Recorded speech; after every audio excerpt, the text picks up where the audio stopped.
All seem to get away, cleaning off this time. Very good start from Taka Nakagami on the inside as they power down towards turn one here in Valencia. Big punch coming together for a fast first back. He pushes Johan Zarco wide. That was hard from Smith as well, but it's Tyrol leading into Tyrol corner on the first lap, named after him this morning. Espargaro second, Lutti third, Corsi in fourth, and it's Simeon in fifth place.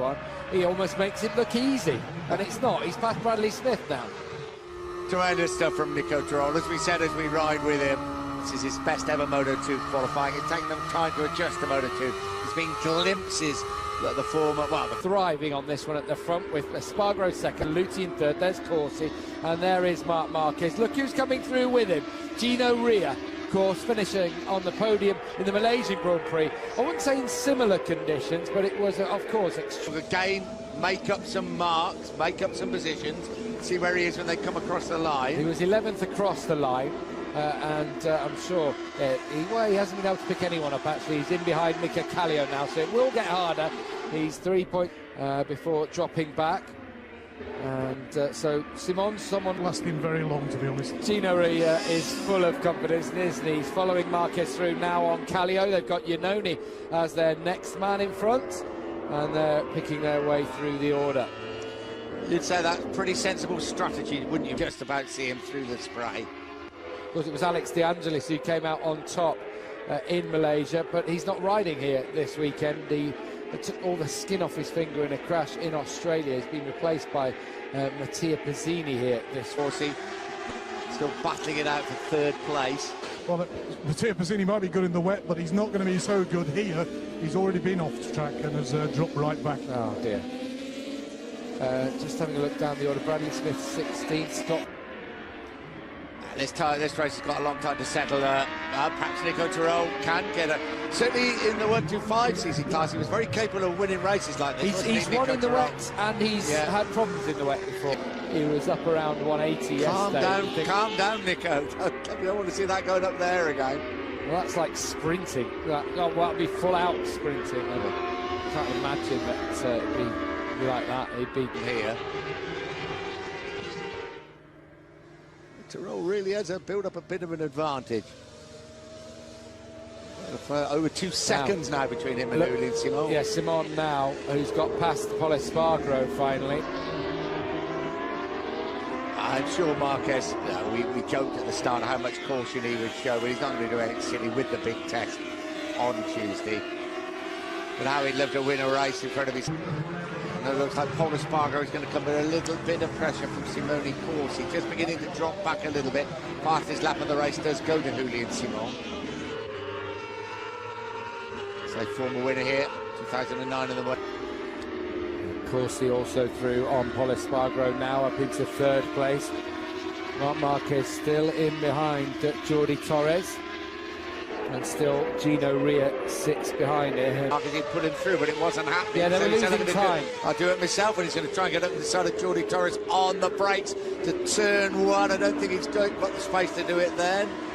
No, he was thinking... That advantage, he is definitely pulling back the advantage, and it was a 2-second advantage at one time. 6/10 on that last lap, down to 1.4 seconds now. That'd be pretty proper. Well, they want Nico Tyrol to win, but Julian Simon on the podium would be pretty proper. Good ride by Simone. In that team by Pizzini, also Ricky Carduce will be in there, and of course Simone Corsi, as we said. Well, there is Corsi. He's pole setter and arrogant.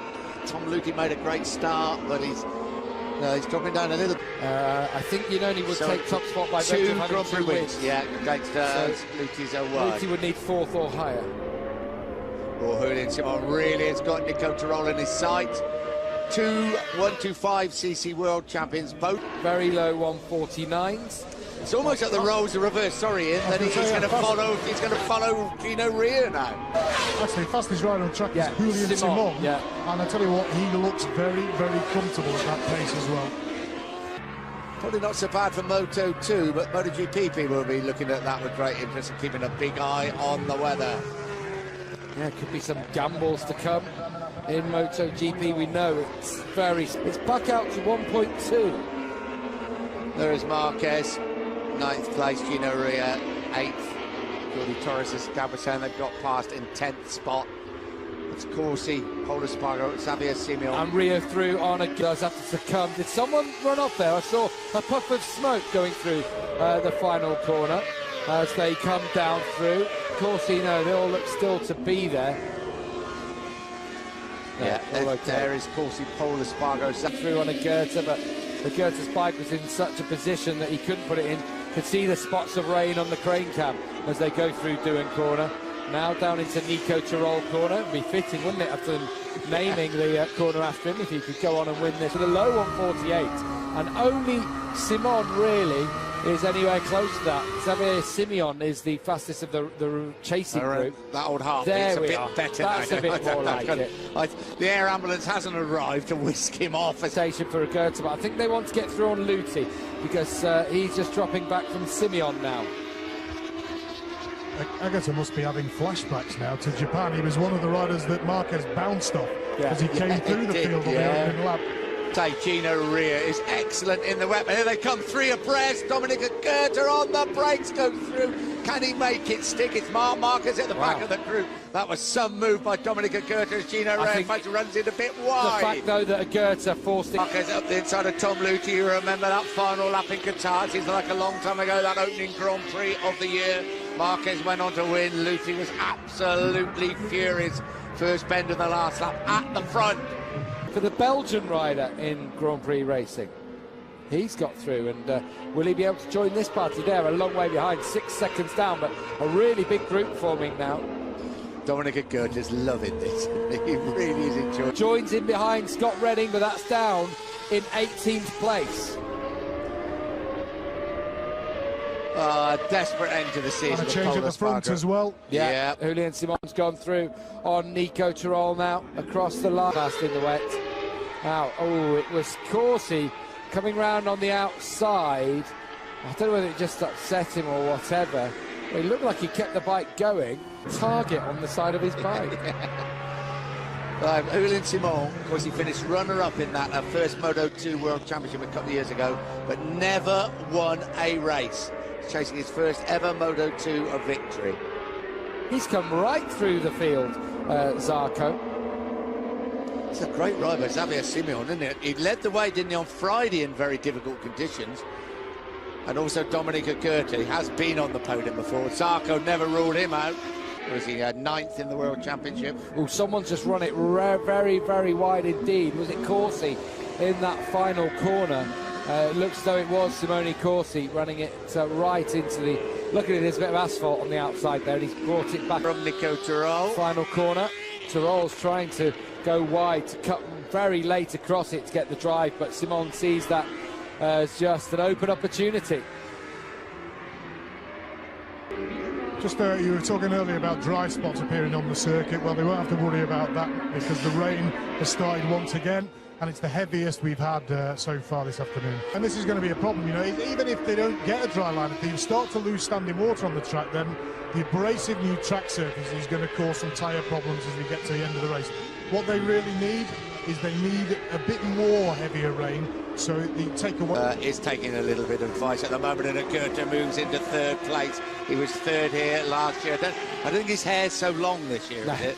Because he had to have his hair cut. That was his bet that he made. Yeah.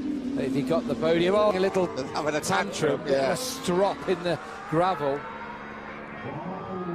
Oh, front end down. We saw Ria had to sit up there at Zarco as well, and that just look at that frustration. Zarco walks away.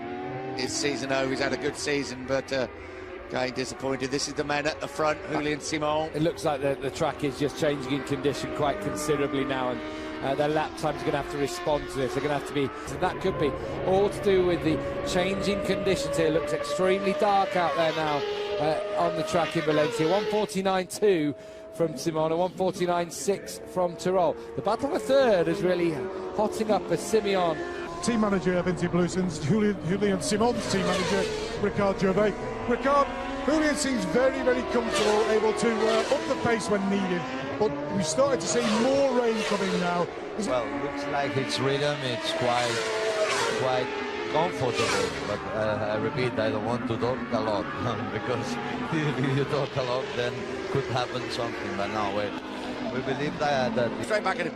He is a top-class rider in the wet, isn't he, Gino Ria? Yeah, he is there. Marquez clearly had the pace coming through the chicane, and they don't want to battle too much. They just want to make sure they're still with Kehebatan. But Marquez obviously feels if he gets to sit up, he just saw Ria just adjust, didn't he, in the corner. And as he picked the bike up, Marquez was actually on the outside, probably not where he'd expect him to be. And Marquez was forced to pick the bike up. Well, that's one way of trying to take someone out of the equation. On the AstroTurf, didn't he? Did well to hang on to that, Marquez. Just going in, there's a bit of asphalt down there, and the team just saying, don't worry about it. Calm down, Ethel. Well, I just wonder if he'll have a Kimi Raikkonen moment and just say, leave me alone, I know what I'm doing, let's get on with it. Think about that. Gino really fancies his chances of a second podium finish. He was so unlucky in Malaysia. I mean, he didn't cross the line in first place. Of course, it had to go back, but everybody had passed the finishing line.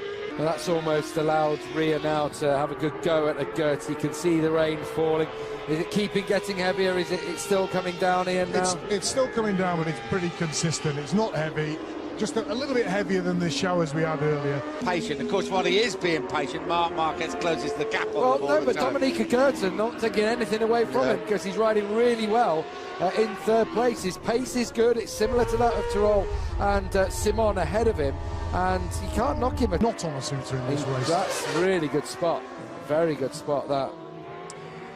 Well, then look at Tom Luthi and the situation between him, Andre Iannone would hang on to that third place in the championship if those positions remain the same. Luthi in sixth place off Marquez. Here he comes again. Look, there he is. Yeah. In that corner, that's where he had the incident with Simone Corsi earlier on this weekend that meant he started from the back of the grid, but now he's into fourth place.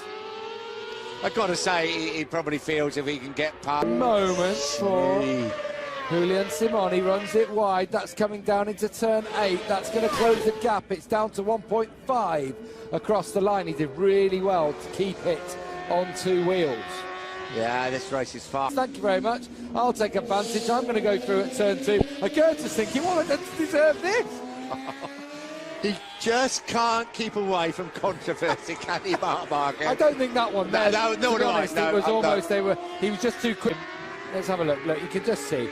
As he go, oh, well, actually, I don't know. Actually, he just does get a little bit closer. But Kehebatan obviously doesn't brake as quickly as, brakes quicker than he does, and he's trying to take the line that. He's getting a bit annoyed with him. Well, Takaki Nakagami hasn't managed to take advantage of his front row start here at Valencia. Japanese rider just pulled into pit lane, retired from this race. Oh dear. It's a shame because no. Oh. There is Tyrrell. Can he do anything about Julian Simon at the front? Well, he'd be encouraged, although he didn't see it. That was quite a moment for Julian Simon. I just wonder here, Mark, by the looks of things, that... Yeah. Oh, is it? Yes, it is. It is. Yeah, with that orangey helmet with a big number 8 on the top. Gino Ria. Oh, what a shame. What a sad end to a Moto2 season for Gino Ria. He's trying to hang on with Marquez. There he goes. I think that's probably settled that a little bit now. I know Dominic Kehebatan pointed the finger at Marquez. Actually, it was the final corner, wasn't it? Yes, it was, yeah. Julian Simon still leads the way, still 12 laps to go. We're nowhere like anywhere. Well, you know, he's racing, Gav, you know what I mean? He's like, it's happened. Yeah, well, I know. Yeah, down Mark, and where you go. But actually, I'm not sure Marquez's indication on the bike there was an apology. And I'm not sure he was 100% to blame for that either. It looked like both had problems going in on the... Fair enough. I mean, what is interesting with Marc Marquez, though, is like, you know, after a situation with Simone Corsi, yes, Marc Marquez thinks as well. And I'm just wondering, when's that learning going to take place? That's amazing how look how he's threading it through some of the gaps he's gone through there. Absolutely superb. And you see he was helped by a couple of riders ahead of him, Bradley Smith. Brandy Krumenacker. Amazing first lap from Marc Marquez. Once again, a bit of controversy. Oh, this is going to be interesting. This is on board. Let's watch this. Just enjoy it, I think. Here we go. Back of the grid. Marc Marquez, Valencia. This is the way to start. Well, his lap times as well, on track at the moment, are second quicker than Tyrrell's ahead of him, with 9.5, 10 laps to go, in fact. Is there any chance? Yeah. And I think he still thinks he could win this, but Julian Simon's doing a great job out front. Well, the Marquez's team showing him the gap back to to the riders behind him the last few laps. Now they're very unlucky, but it is a great fourth place at the moment for the Swiss rider. I love the way he pointed the finger at Marquez after that incident. Did well to hang on to the bike, actually, at Goethe, because we've seen many a big crash at turn 1 at Valencia. It's a in 15th place, as is Gino Rea. Gino Rea in 16th place, so we obviously got back on the bike okay. Yeah. This is a Jordi Torres, currently running in 6th. Came in, of course, to replace Tony Elias in that team. With Callier running in 7th place, but a disappointment for Scott Redding, you've got to say, out of the points at the moment, down in 18. Obviously some problems in the wet for him. Yeah, he didn't sound here. He'll be, of course, on the Pramac Ducati bike alongside Ben Spies. He's testing the bike on Tuesday. Spies, of course, not here through injury. Unfortunately, won't get to try it. Espargaro's now through on Bradley Smith, and there's a few riders here. He can...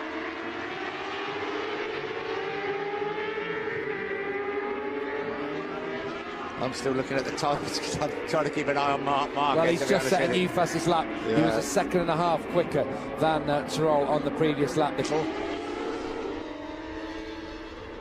This is Elena Russell. Ooh, nasty collision. Ow. Landing on her back in that collision with Eric Granado. They were battling for down the order. Good news that he went out there. Just a shame. He's obviously had some kind of issue. This is the battle for the helicopter shot. Nico Tyrrell. It's the battle for second place of Marc Marquez. Now down onto the trackside camera. Marquez really has got Tyrrell. Get past Nico Tyrrell, isn't it? That is going to be very important. Yeah, it's down to half a second now. Yeah, he is going to get past him. Yeah, they know it. Here he comes. Ooh. Right on the... He's not going to... It's 5.5 seconds. He was a whole second quicker than Simon on that previous lap, and there are 7.5 laps to go. It's possible. It is possible, and you've got to say, he's in the Marquez bubble now. He's absolutely in his own zone, and it certainly wouldn't be surprised me if he did go on to win the race. He likes it coming through there, doesn't he? Yeah. That's where he went through on Ria, and look at the mark. Even, you know, about 5 laps ago, he was battling for 4th place, and now he's...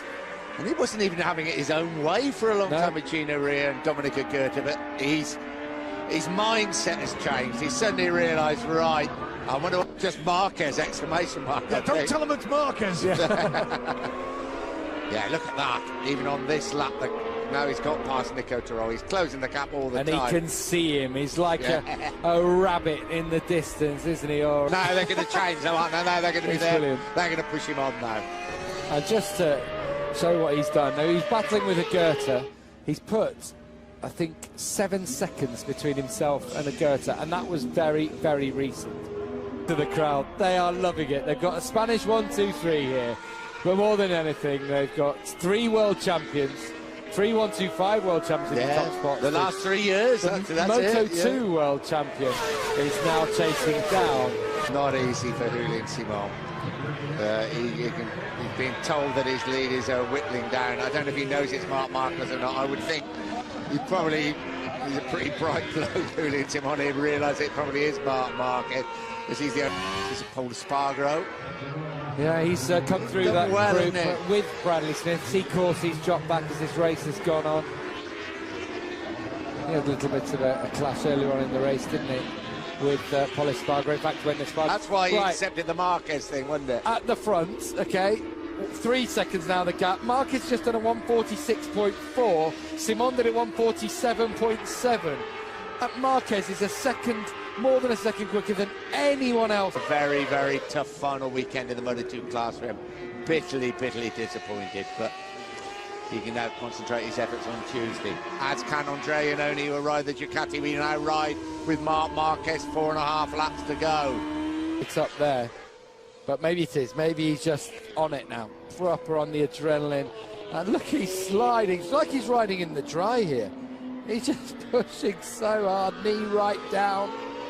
Not feeling his way through, is he? He's thrown. Former 125cc world champion. Starts his MotoGP career on Tuesday. I'm sure all the MotoGP riders are watching this and thinking, hey up, this boy is going to be something very special indeed. And Marquez was 9/10 quicker.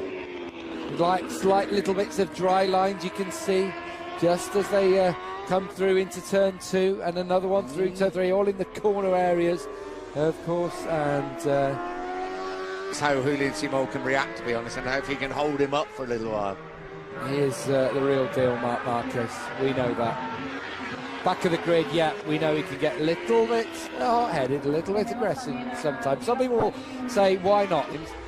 Just use your head a little bit more. Well, he's just using every ounce of the talent he has in this race to plough his way through the field. He started at the back, 33 out of the 33 riders on. Go, let's have a look. Oh, it's only just over 1 second. Probably when they get to turn 1, it's under 1 second for Marc Marquez. Julian Simon's hope has to be he's ruined his tyres by doing this. That's just the only thing he can hope for. And Simon, an amazing performance by the Moto2 World Champion. I cannot wait to see him in MotoGP next year. Extraordinary performance. just having a look down through the order. This is the battle for the through into 9, and surely it's going to be the flick right. He just carries so much pace through. Here we go. No, not this time. I think that was the last lap. He might have gone through them, but yeah. He's probably got the pace off a turn. But now surely Marc Marquez, as he comes past, eases past Simon, and he takes the lead in the Valencian Grand Prix, the final round of the 2012 championship in Moto2. Well done, Simon, trying to hang in there. He is matching him at the moment, just trying to stick as long as possible, and maybe, just maybe, don't forget, Simon is a battler too. He is a world champion. It's a Suter once, well, it's actually a Suter. Down the straight as Marquez looks behind, he thinks, surely I've left him behind. No, you haven't. A lap to go in the Valencian Grand Prix. It's a Spanish 1, 2, 3. Marquez from Simon, though, is the battle for victory. Through turn 1 they go. From Julian Simon now. Surely he's going to win this race if he doesn't make a mistake. From the very last position on the grid. Here at Valencia. Difficult to overtake. Horrible conditions. Wet, damp and cold. Doesn't make the slightest bit of difference. Goes through the fans corner, it's dubbed here, and through into turn 8 now. Santi Hernandez on the left will go up with him into MotoGP, and you just saw alongside him Emilio Alvamora, all looking just a little bit nervous, but pre-victory of the season beckons. Up into turn 13, over the rise into 14. The checkered flag is being prepared. His 9th race of the season, but he started from the back of the grid. What a ride by the world champion. Julian Simon takes 2nd place. The team are delighted, all stood on pit. Cocherol is going to take 3rd place, his first podium in Moto2. And it's Tom Luthi in 4th, Dominica Goethe in 5th, dropping back just at the end there. Wow. Wow, that is one of the performances. We were teasing him a little bit about that on the flight back. Brilliant stuff from Marquez. What a performance. Are you any doubt about who he's going to perform in MotoGP? Watch the replay of this race. Gone off like a rocket today, hasn't he himself, Marc Marquez? Just absolutely perfect. Can't quite see him through the smoke from the fireworks that have been let off. Told you there'd be fireworks for your birthday, Ian. Yeah, they are, Ian. Happy. Fantastic. He is surely a future MotoGP world champion. He's a 125 and Moto2 world champion. And he takes to the big stage. It looks so good. Brilliant. Yeah, look at that. That's great. Really enjoying himself up there. That's it. That's his time done in the lower classes. He's with the big boys now. What a way to stress him. I think he's such a one of the nicest lads you meet off the track. That you, he's a cracking lad. Of course, he's got confidence. You don't ride a motorcycle like that. You don't perform at that level in any championship. Well done, Paul Espargaro. Right up there. It was a great ride by Paul Espargaro, into 8th place in the race, runner-up in the World Championship. But here is the world champion. He's signed off his career in Moto2 with, well, almost the right. Did it then. He started from the back of the grid, having just repaired his bike, came back and did it there, but you know, just very, very special talent. We enjoyed